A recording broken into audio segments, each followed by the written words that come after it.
ഇവിടെ ആണെങ്കിൽ 2 പേർക്ക് മോമോസ് ഭയങ്കര ഇഷ്ടമാണ്. പുറത്തൊക്കെ പോകുമ്പോൾ വല്ലപ്പോഴും ഒക്കെ വാങ്ങി കൊടുക്കാറുണ്ട്. അച്ഛൻ 2 ദിവസം കൊണ്ട് പറയുന്നു മോമോസ് ഉണ്ടാക്കി കൊടുക്കണമെന്ന്.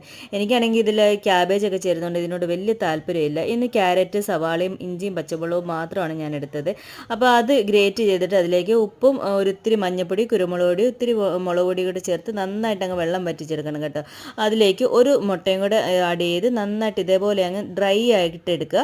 പിന്നെ മൈദ ഉപ്പിട്ട് കുഴച്ച് വെച്ചിട്ടുണ്ടായിരുന്നു. അതിനെ ഇങ്ങനെ നല്ല നൈസായിട്ട് പരത്തിയെടുത്തിട്ട് ഇതേപോലെ ഷേപ്പാക്കി എടുത്തിട്ട് അതിലേക്ക് ഫില്ലിങ് വെച്ച് കൊടുക്കുക. എനിക്ക് ഇങ്ങനെ ചുരുട്ടിയെടുക്കാൻ വലിയൊരു പിടുത്തമില്ല കേട്ടോ. അതിന് ഞാൻ 2-3 ഷേപ്പൊക്കെ ഉണ്ടാക്കി, 1-2 ഷേപ്പൊക്കെ ഉണ്ടാക്കിയിട്ടുണ്ട് കേട്ടോ. അപ്പം മോമോസ് ആവിയിൽ വെച്ച് വേവിച്ചെടുത്തു. നല്ല ടേസ്റ്റ് ആയിരുന്നു കേട്ടോ. നല്ല അടിപൊളി. അക്കു കഴിച്ച് നോക്കിയിട്ടാണെങ്കിൽ കടയിൽ നിന്ന് വാങ്ങുന്നത് പോലെ ടേസ്റ്റ് ഉണ്ടെന്ന് പറഞ്ഞു. നല്ല ടേസ്റ്റ്, ഞാനും കഴിച്ച് നോക്കി, നല്ല ടേസ്റ്റ് ആയിരുന്നു. അപ്പം പുറത്തുനിന്നൊക്കെ വാങ്ങി കഴിക്കാൻ താല്പര്യമില്ലാത്തവർക്ക് ഇതൊക്കെ ഒന്ന് ട്രൈ ചെയ്ത് നോക്കാം. അപ്പോൾ ഇന്നേക്ക് ഇത്രയേ ഉള്ളൂ. ബൈ.